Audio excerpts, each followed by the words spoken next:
నమస్తే అండి, నా పేరు సుజని. నేను శాండ్రా ఆర్గానిక్స్ నుంచి మాట్లాడుతున్నాను.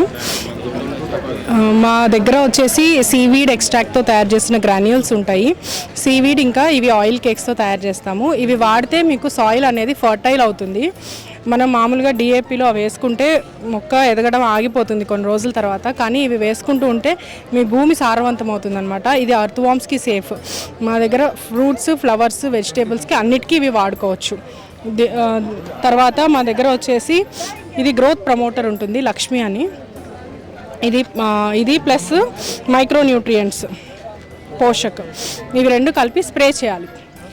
15 రోజులకు ఒకసారి అవి స్ప్రే చేస్తుంటే మొక్క హెల్దీగా పెరుగుతుంది. ఇంకా మీరు వేరే ఫర్టిలైజర్స్ ఏం వాడాల్సిన అవసరం ఉండదు. ఈ 3 కాంబినేషన్.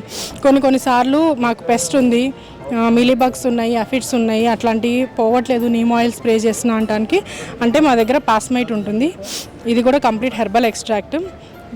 తర్వాత క్యాటర్ పిల్లర్స్, వాటికి ఆల్ గార్డ్ అని ఉంటుంది, ప్లాంట్ గార్డ్. సో ఇవి రెండు కలిపి స్ప్రే చేస్తే మీకు ఆ పెస్ట్ ప్రాబ్లం అనేది పోతుందన్నమాట. ఇంకా మన దగ్గర లిక్విడ్ సీవీడ్ ఉంటుంది, బాగా స్టంటెడ్ గ్రోత్ అయిన ప్లాంట్స్కి. నీమ్ ఆయిల్ ఉంటుంది, ప్యూర్ ఎక్స్ట్రాక్ట్స్.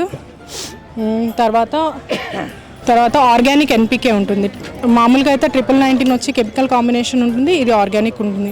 ఇంకా పోతే ఎప్సమ్ సాల్ట్, మెగ్నీషియం సల్ఫేట్, ఇది ఎక్కువ వాడకూడదు, కానీ అప్పుడప్పుడు వాడుకుంటే మొక్కలు హెల్తీగా ఉంటాయి అన్నమాట, గ్రీన్గా ఉంటాయి.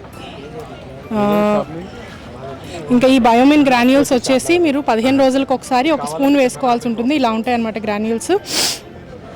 15 రోజులకు ఒకసారి 1 టేబుల్ స్పూన్ వేసుకుంటే మీకు సాయిల్ అనేది రీఛార్జ్ అవుతూ ఉంటుంది. పెద్ద మొక్కలకైతే 2 స్పూన్లు, చిన్న మొక్కలకైతే 1 స్పూను. లో వైరస్ వస్తుంది, చిల్లీ పపాయ ప్లాంట్స్లో వైరస్ వస్తుంది, దానికి ఇది వీరా, ఇది టొబాకో ఎక్స్ట్రాక్ట్స్తో తయారు చేస్తామన్నమాట. సో దాంతో మీకు ఆ వైరస్ అనేది పోయి మళ్ళీ ప్లాంట్ రీగ్రోత్ హెల్దీగా వస్తుంది.